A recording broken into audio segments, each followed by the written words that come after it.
বিজয়া দশমীর পরেও উৎসবের আমেজ কাঁচরাপাড়ায়। বীজপুর থানা এবং স্থানীয় ক্লাব সমন্বয়ের যৌথ উদ্যোগে গতকাল 4 অক্টোবর সন্ধ্যায় কাঁচরাপাড়ায় পালিত হলো এক দুর্গাপুজো কার্নিভাল। শোভাযাত্রায় যোগ দিয়েছিল এলাকার মোট 13টি পূজা কমিটি। রাজ্যের মুখ্যমন্ত্রী মমতা বন্দ্যোপাধ্যায়ের অনুপ্রেরণায় শুরু হওয়া কলকাতা কার্নিভালের ধাঁচেই সেজে উঠেছিল কাঁচরাপাড়ার রাস্তা।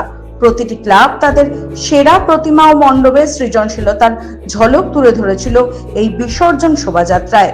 ঢাকের বাদ্যি, ধুনুচি নাচ এবং ক্লাব সদস্যদের সক্রিয় অংশগ্রহণে উৎসবের মেজাজ ছিল তুঙ্গে। বীজপুর থানার পুলিশ ও ক্লাব সমন্বয়ের এই উদ্যোগে স্থানীয় কাঁচরাপাড়া বাসিন্দাদের মধ্যে বিপুল সাড়া ফেলেছে।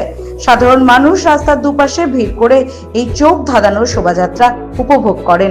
দুর্গাপুজোর আবেগ ও শিল্পকলা বিসর্জনের পথেও যে এক মিলন ক্ষেত্র তৈরি করতে পারে তা আরও একবার প্রমাণিত হলো এই কার্নিভালের মাধ্যমে।